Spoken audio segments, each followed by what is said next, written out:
Hi, everybody. Welcome to the latest edition of Take 5. And today I want to talk about whistleblower lines or ethics hotlines and why those are important and why they matter today. Now, some people hear the words ethics hotline or whistleblower line and they roll their eyes. They think, it's just a box ticking exercise by an organization, or worse, it's a place where people go to snitch. But here's the truth. When it's done right, ethics hotlines save organizations from disaster. And more importantly, they protect people.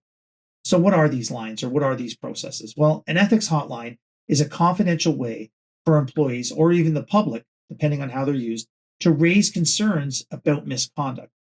Now, these concerns could be raised about things like fraud, harassment, safety issues, conflicts of interest.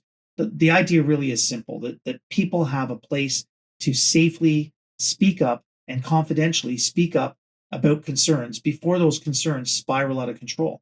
It may be done through a phone line, it may be done through an online portal. There's plenty of ways that it can be done, but these portals and these hotlines really do have a place. They matter. And why do they make a difference? Well, an early warning system, such as an ethics hotline, most scandals or crises don't happen overnight, right? So they build up over time. And a hotline can uncover those problems before they explode into something much, much bigger.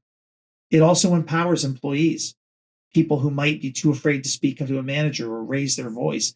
This empowers them to have a voice, to bring concerns forward. It protects organizations. Regulators, courts, and the public expect organizations to take ethics seriously. A strong reporting system shows that you're committed to integrity.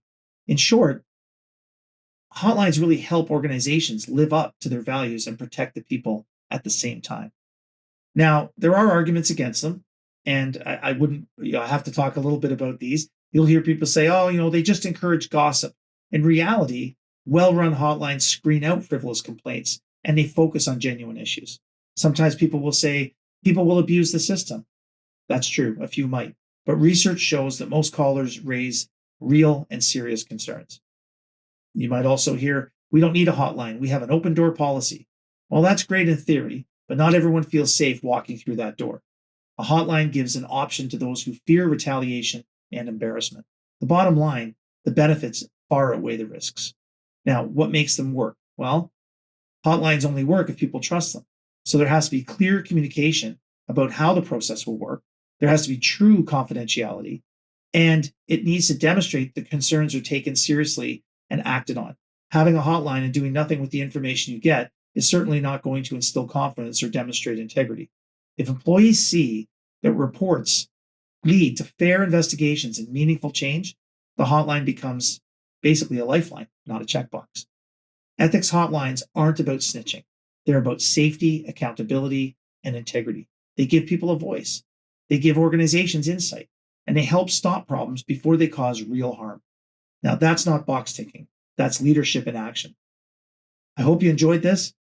I'll see you next time on Take 5. And if you like what I'm talking about on these videos, please hit subscribe. Take care.